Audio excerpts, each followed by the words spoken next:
الحمد لله وحده والصلاة والسلام على من لا نبي بعده أما بعد فأعوذ بالله من الشيطان الرجيم بسم الله الرحمن الرحيم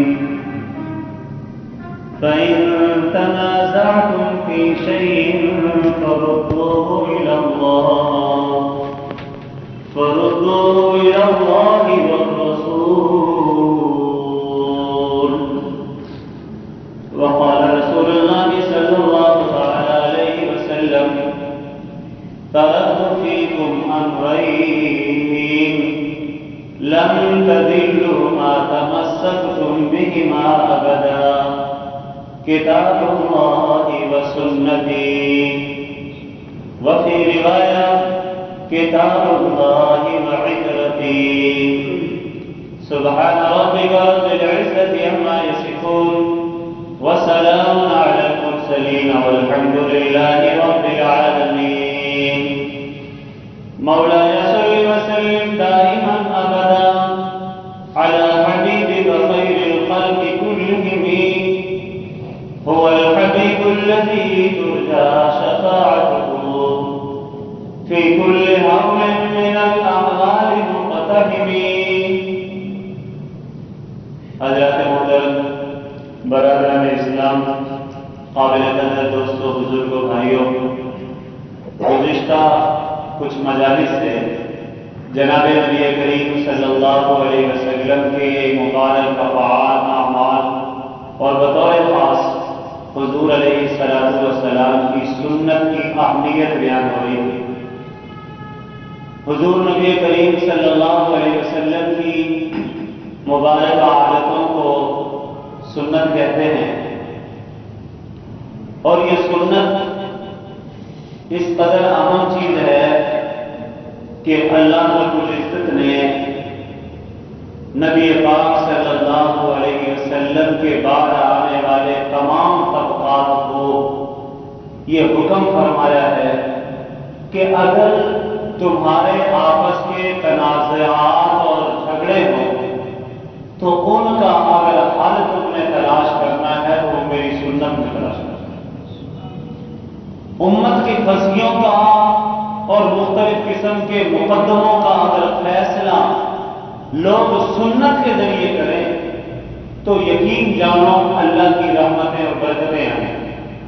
قرآن کریم میں اللہ رب العزت نے ارشاد فرمایا فَإِن تَنَازَعْتُمْ فِي شَيْءٍ فَرُدُّوهُ إِلَى اللَّهِ وَالرَّسُولِ کہ اگر تمہارے اندر آپس میں کسی چیز پر جھگڑا ہو جائے، اختلاف ہو جائے، تو اس اختلاف کو تم نے اللہ اور اس کے رسول کی طرف لے کر جانا ہے.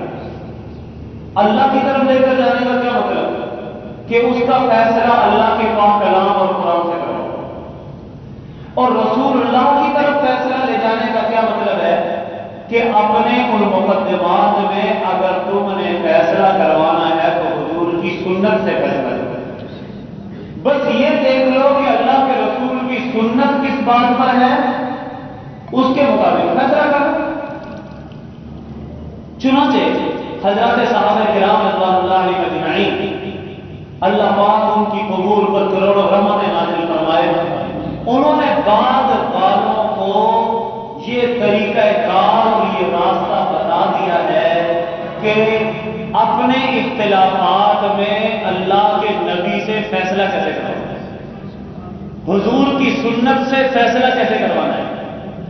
چنانچہ آج کی مجلس میں حضرات صحابہ کا یہ طریقہ کہ آپس کے اختلاف جہاں پر حضرات صحابہ میں ہوئے، انہوں نے اللہ اور اللہ کے رسول کی طرف اس فیصلے کو پیش کیا. جو اللہ کے حکم قرآن سے فیصلہ مل گیا اور جو جناب رسول اللہ کی سنت سے فیصلہ مل گیا اسی کو انہوں نے عمل کیا. مثلا حضور نبی کریم صلی اللہ علیہ وسلم کا مثال ہو گیا، اور یہ اتنا بڑا صدمہ تھا امت کے لیے کہ بہت سارے لوگ تو اپنے ہوش اور حواس کھو بیٹھے. جب ہوش اور حواس کھو بیٹھے حالانکہ اسی موت کو اپنے گھروں میں خاندانوں میں ہوتا ہوا دیکھ رہے تھے، لیکن جب رسول کریم صلی اللہ علیہ وسلم کے وصال کے بارے میں سامنے چیزیں آئیں تو سب سے امت میں جو جری اور بہادر حضرت عمر رضی اللہ تعالیٰ عنہ تھے، وہی تلوار لے کے کھڑے ہو گئے اور فرمایا کہ جو شخص یہ کہے گا کہ محمد الرسول اللہ صلی اللہ علیہ وسلم انتقال کر گئے، عمر کی تلوار اس کا سر طلب کر گئی۔ اور پھر کہا واللہ ما مات نبی اللہ، بخدا اللہ کے نبی کا انتقال نہیں ہوا۔ اب کسی اور صحابی کو ہمت نہ پڑے کہ عمر کے سامنے کوئی بات کر سکے، سارے کے سارے چپ ہیں، سکوت اختیار کیے ہوئے ہیں، کریں تو کیا کریں۔ حضرت ابوبکر صدیق رضی اللہ تعالیٰ عنہ عوالی مدینہ گئے ہوئے تھے، جب واپس آئے خبر ملی تو سیدھے رسول کریم صلی اللہ علیہ وسلم کے حجرہ مبارکہ میں جہاں حضور کا وصال ہوا تھا وہاں پر گئے، چہرے مبارک سے چادر ہٹائی، آن حضرت صلی اللہ علیہ وسلم کے ماتھے کو بوسہ دیا، باہر آئے تو آنکھوں سے آنسو ٹپک رہے تھے۔ عمر رضی اللہ تعالیٰ عنہ ہاتھ میں تلوار لے کے کھڑے ہیں اور ان کا جملہ وہی ہے واللہ ما مات نبی اللہ، بخدا اللہ کے نبی کا انتقال نہیں ہوا۔ حضرت ابوبکر رضی اللہ تعالیٰ عنہ، اب ظاہر ہے اس کے حوالے سے حضرت ابوبکر وہاں سے اندر آئے، آنکھوں سے آنسو ٹپک رہے ہیں، تو بتا دیا ہے کہ حضور کا انتقال ہو گیا۔ اب اختلاف ہو گیا، حضرت عمر کہتے ہیں انتقال نہیں ہوا، جناب ابوبکر رضی اللہ تعالیٰ عنہ کہتے ہیں آنکھوں سے آنسو ٹپک رہے ہیں اور کہہ رہے ہیں حضور کا انتقال ہو گیا۔ حضرت ابوبکر صدیق رضی اللہ تعالیٰ عنہ نے حضرات صحابہ کو بلایا، خطبہ مسنونہ پڑھا، اللہ کی حمد و ثنا بیان کی، فرمایا عمر تم بھی ذرا میرے قریب آئے۔ حضرت عمر رضی اللہ تعالیٰ عنہ قریب آئے تو حضرت ابوبکر نے فرمایا من کان یعبد محمدا فإنہ قد مات، جو شخص تو محمد رسول اللہ صلی اللہ علیہ وسلم کی عبادت کرتا تھا وہ آج جان لے کہ جناب رسول اللہ ہم سے جدا ہو کر اپنے پیارے رب کے پاس جا چکے۔ اور ومن کان یعبد اللہ فإن اللہ حی لا یموت، اور جو اللہ کی عبادت کرتا تھا وہ یقین کر لے کہ اللہ آج بھی زندہ ہیں، ہمیشہ زندہ رہنے والے ہیں، سب کو سنبھالنے والے ہیں، وہ اللہ حی و قیوم ہے۔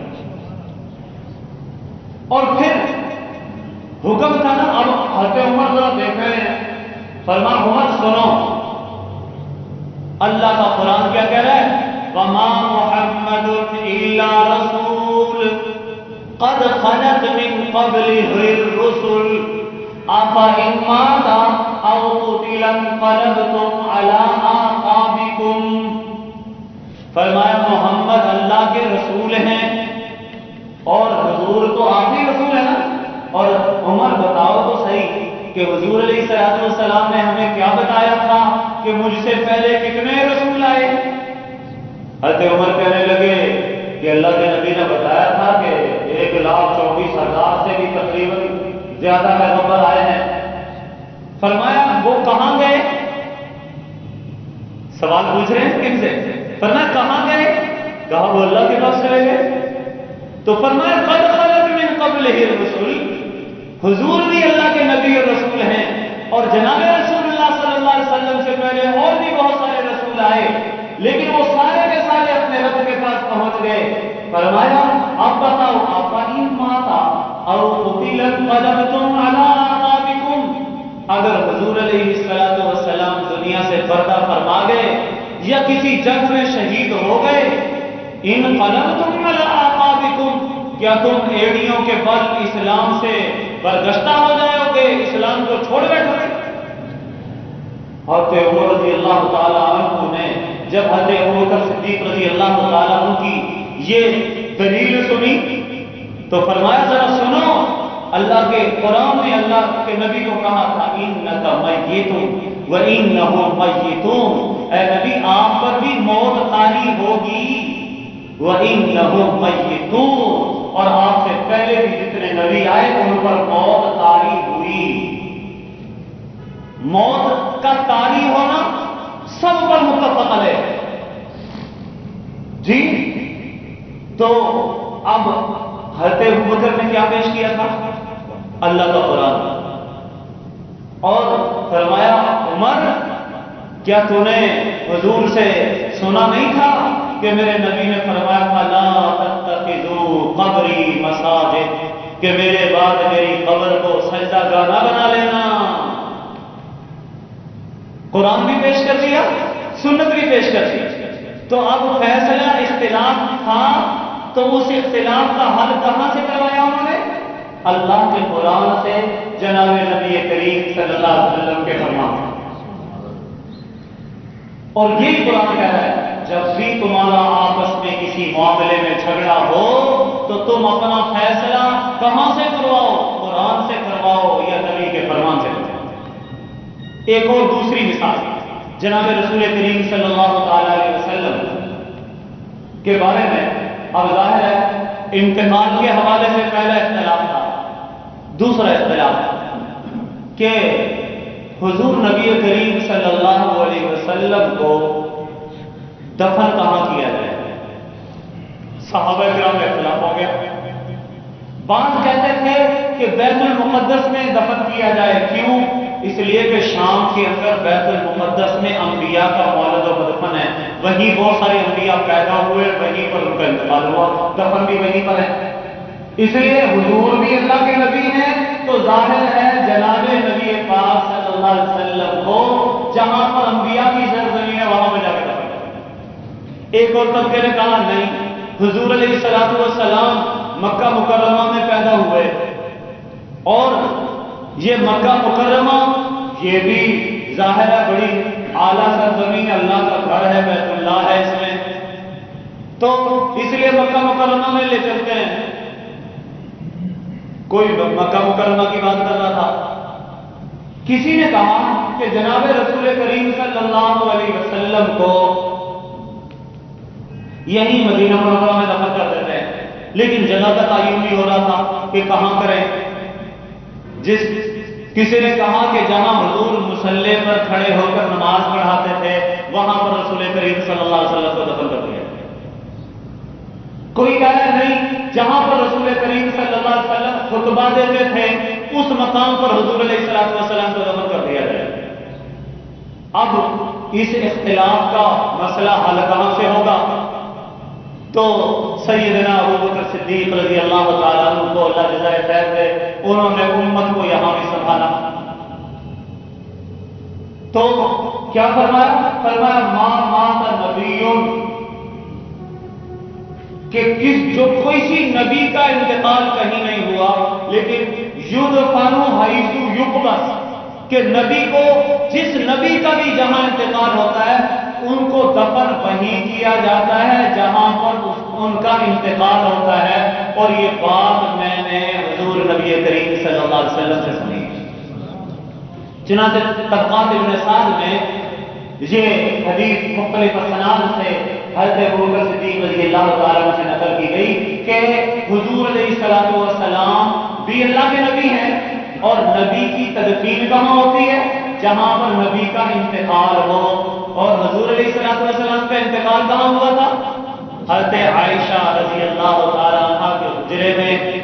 تو سب صحابہ نے کہہ دیا کہ ہاں اگر اللہ کے نبی کی حدیث آ گئی ہے بس معاملہ ختم، اب حضور کی حدیث پر عمل کرنا۔ چنانچہ رسول کریم صلی اللہ علیہ وسلم کے بارے میں فیصلہ ہو گیا کہ ہم نے حضور علیہ السلام کو کہاں پہ دفن کرنا ہے؟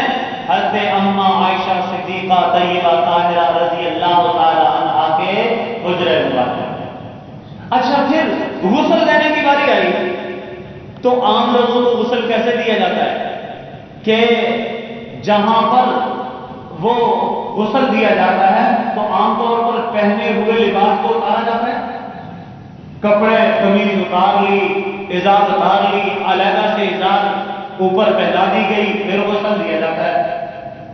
اب حضرات صحابہ اس میں متردد تھے کہ لباس اتارا جائے غسل کے لیے کہ نہ اتارا جائے،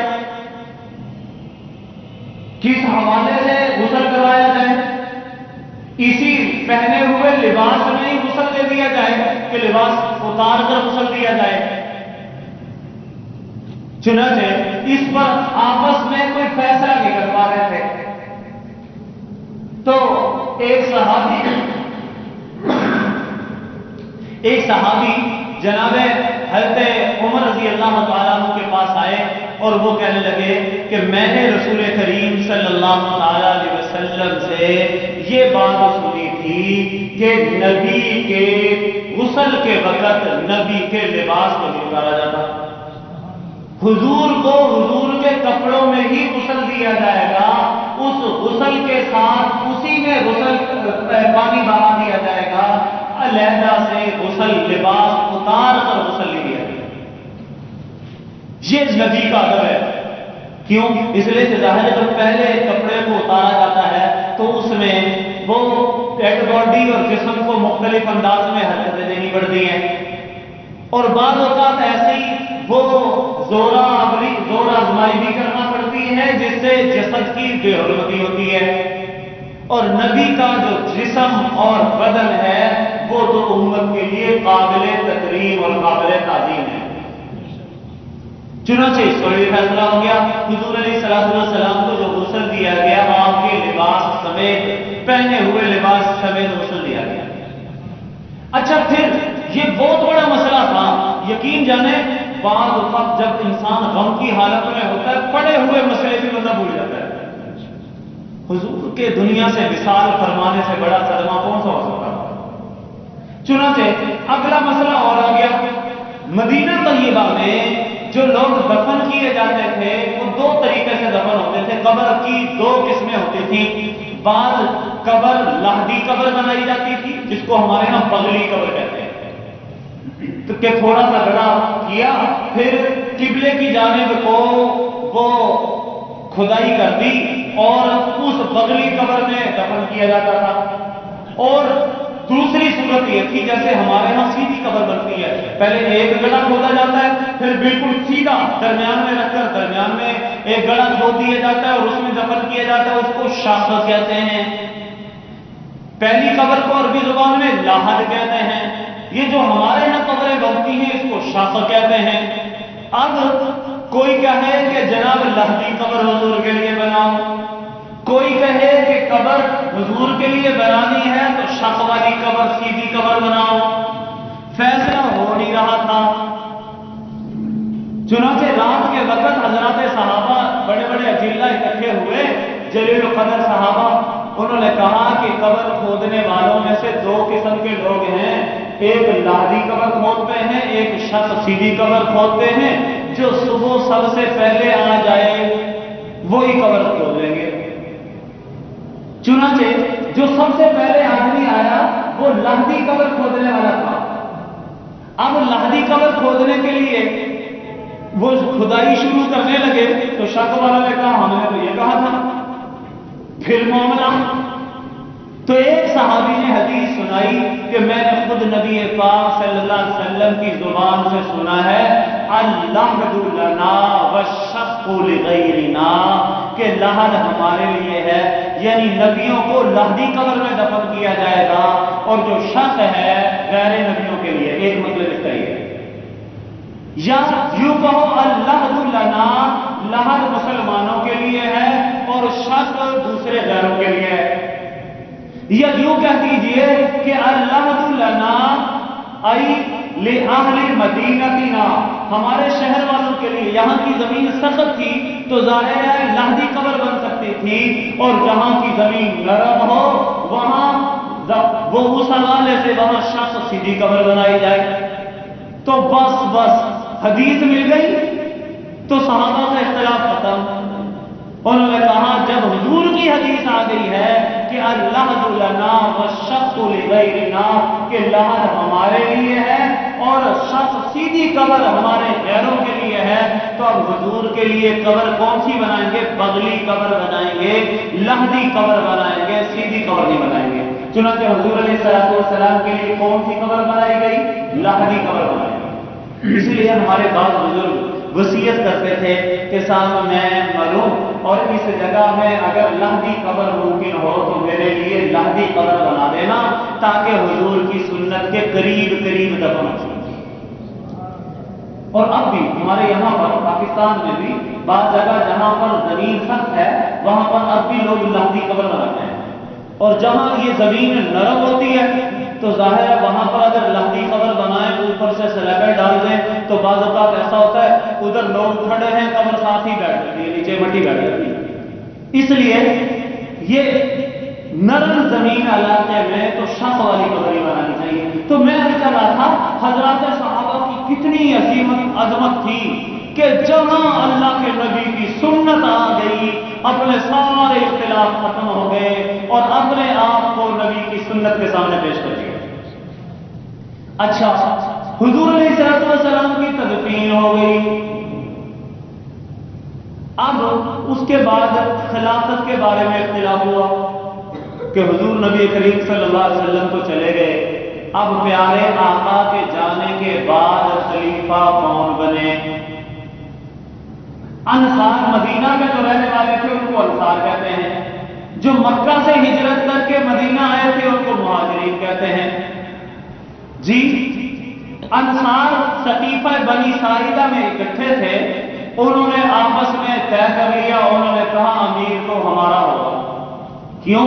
اس لیے کہ مکہ والوں نے تو حضور کے لیے وہاں پر رہنا دوبر کر دیا تھا، ہم نے حضور کی نصرت مدد کی اور حضور کا دین اطراف عالم میں پھیلا ہے، اس لیے خلافت کا حق کس کا ہے؟ انصار کا۔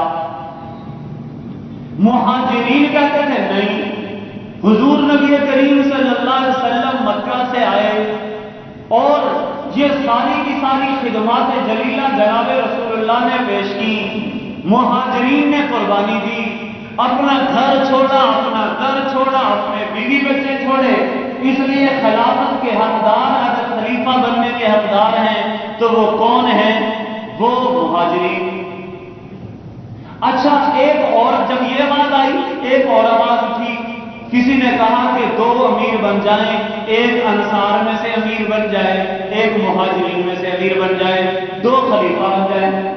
اور ظاہر ہے یہ بات بھی تو قابل قبول نہیں تھی، اگر ایک گھر کی سربراہی دو کو دے دی جائے تو ہر ایک کہتا نا میری چلے، ممکن نہیں تھا۔ تدفین سے حضرت ابوبکر صدیق رضی اللہ تعالیٰ عنہ فارغ ہوئے تو اللہ جزائے خیر دے، ہر قدم پر امت کو حضرت ابوبکر صدیق رضی اللہ عنہ نے سنبھالا دیا۔ سقیفہ بنی ساعدہ میں گئے اور خطبہ پڑھا، خطبہ پڑھنے کے بعد حضور کی حدیث پڑھی، فرمایا کہ میرے نبی صلی اللہ علیہ وسلم نے فرمایا تھا الائمۃ من قریش، کہ امام اور حاکم نہ انصاری ہوگا نہ مہاجر ہوگا، بلکہ مہاجروں میں سے بھی جو قریش ہے، قریش میں سے امامت اور سرداری کہا، کیونکہ حضور کا خاندان قریشی ہے نا جی، حضور کا خاندان قریشی ہے، تو اب خلافت کس میں چلے گی؟ قریش میں چلے گی۔ آج لوگ بہت سارے تانا تشریح کرتے ہیں کہ صاحب جی دینی جماعتوں میں بھی اپنے خاندانوں کو نوازا جاتا ہے جی، سینیٹر اور اسی طرح M P M L A اور وزارتیں دینے کے لیے جی اپنے خاندان والوں کو چن لیا جاتا ہے۔ حضور علیہ السلام نے جو بات ارشاد فرمائی تھی نا، ذرا غور سے پلے باندھنے والی، حضور نے کیا فرمایا؟ امامت کس کو ملے گی؟ قریش کو ملے گی۔ کیوں؟ اس لیے کہ جب قریش کو امامت ملے گی تو قریش اپنی نبوت جس خاندان میں آ رہی ہے اس نبوت کی لاج رکھنے کے لیے آخری دم تک قربانی دینے کے لیے تیار ہے۔ کیوں؟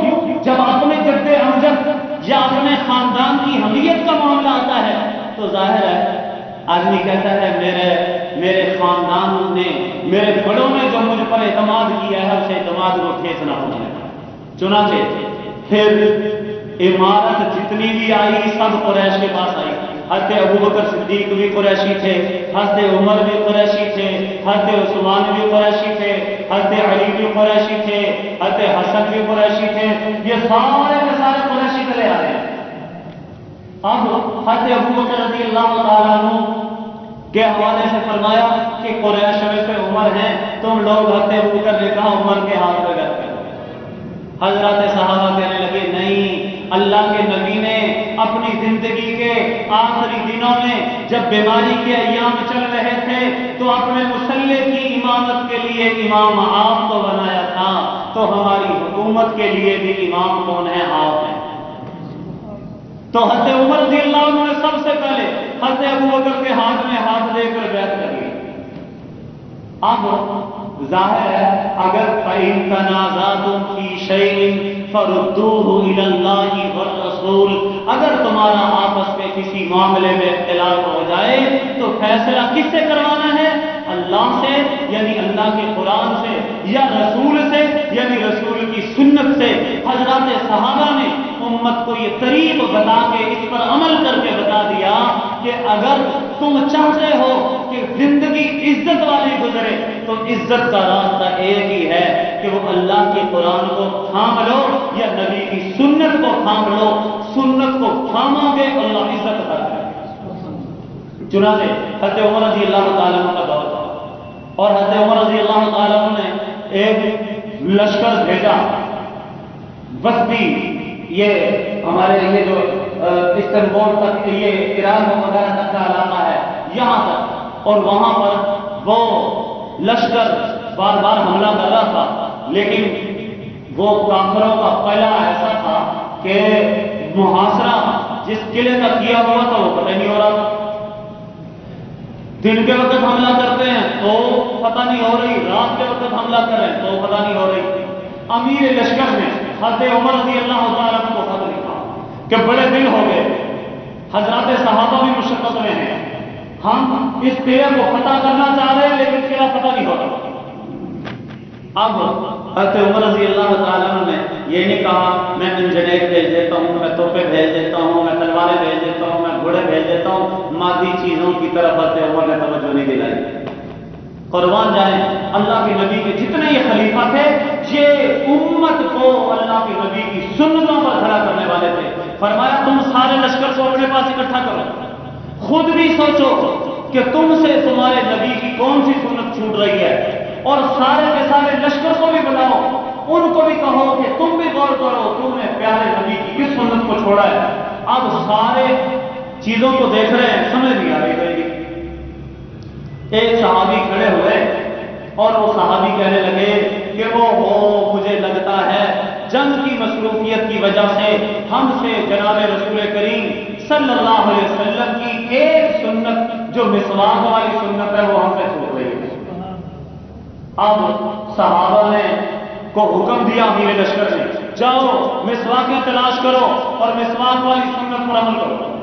اور وہ زمانہ ایسا زمانہ تھا، آج تو مسلمانوں کو گاجر مولی سے بھی زیادہ اہمیت نہیں دی جاتی، گاجر مولی کی طرح مسلمانوں کو کاٹا جاتا ہے۔ اس وقت کافر عورتیں اپنے بچوں کو مسلمانوں سے ڈراتی ہیں، کہتی ہیں بات آ جا نہیں تو میں کسی مسلمان کو بلا لوں گی تجھے سیدھا کر دے گا جی۔ اور وہ یہ سمجھتے تھے، بچے بھی یہ سمجھتے تھے کہ مسلمان بنی کوئی ایسی چیز ہے وہ کچے ہی چبا جائیں گے ہمیں۔